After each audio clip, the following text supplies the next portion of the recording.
لما تجيب كاميرا محترفة وتقارنها بكاميرا الهاتف المحمول في النهار ما راح تلاحظ الفرق الكبير.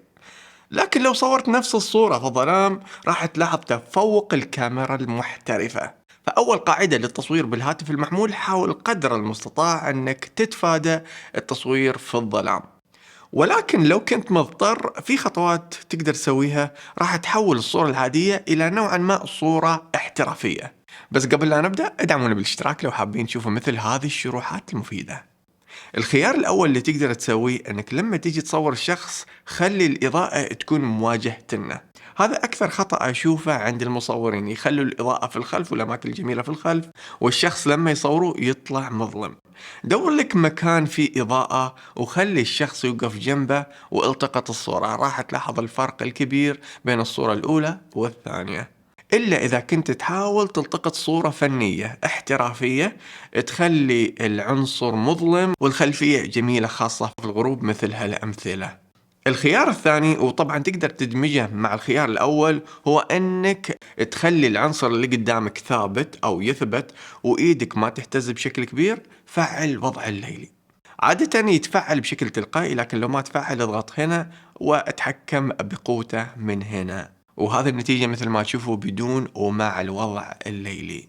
وإذا كان عندك فلاش ممتاز مثل فلاش الآيفون 14 برو، تقدر تصور صورة من خلالها، راح تطلع نظيفة لكن راح ينعزل من الخلفية. تحتاج تصور بتقنية الرو علشان تبدع بتصوير الفلاش، واللي راح نتكلم عنه بعد شوي. أو أنك تقدر تستخدم فلاش زميلك علشان تضيء العناصر اللي تحاول تصورها، كذا راح يكون في إضاءة أكثر في الأماكن المظلمة. خاصية تصوير الليلي الثابتة ممتازة، خاصة في الهواتف الحديثة. فالخطوة الأولى تختار نوع العدسة.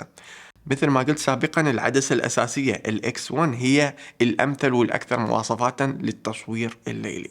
بعدها نفعل وضع الليلي ونزيد عدد الثواني، كل ما زدت عدد الثواني كل ما زادت الإضاءة اللي تدخل. هذا الشيء راح يمنع الكاميرا من إضافة إضاءة مصطنعة، واللي معظم الوقت تسبب في تقليل جودة الصورة.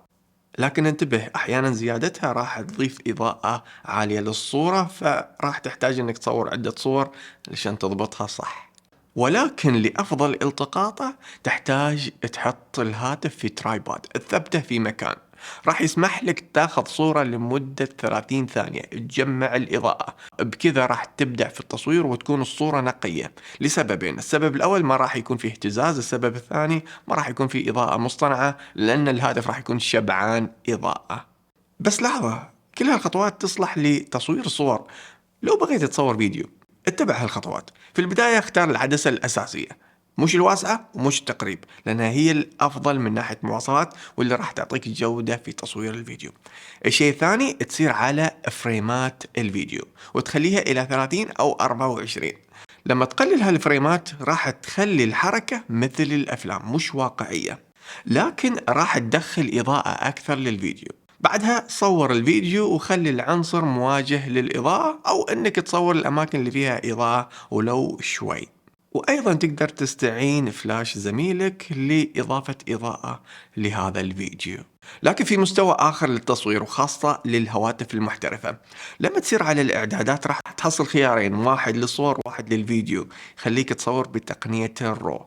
تقنية الرو هي عبارة عن تصوير ني أو مش نضيج، تحتاج أنك تنضجه بعد التصوير. هذا عادة يكون مثالي، ومعظم المحترفين في التصوير يستخدموا هذه الخاصية، لأن من خلاله لما تشيل الصورة اللي مصورة بتقنية الرو والصورة العادية، راح تقدر تلعب بالصورة اللي مصورة بالرو بطريقة أكثر بدون لا تكسر الألوان أو الإضاءة. راح تقدر تطلع الإضاءة والتفاصيل بطريقة احترافية. علشان كذا معظم الأفلام المسلسلات المحترفين في التصوير ما يصوروا إلا بتقنية الرو. لكن للأسف هذه التقنية تجمع كل أنواع التفاصيل في الصورة، لكن أيضا أضعاف الحجم مثل ما تشوفون. فنصيحتي لا تفعلوها طول الوقت، لأنها أيضا تبطئ التصوير بسبب كثافة المعالجة للصورة. فعلوها فقط لما تحتاجوا تصوروا صورة احترافية ومتأكدين أنكم راح تعدلوها.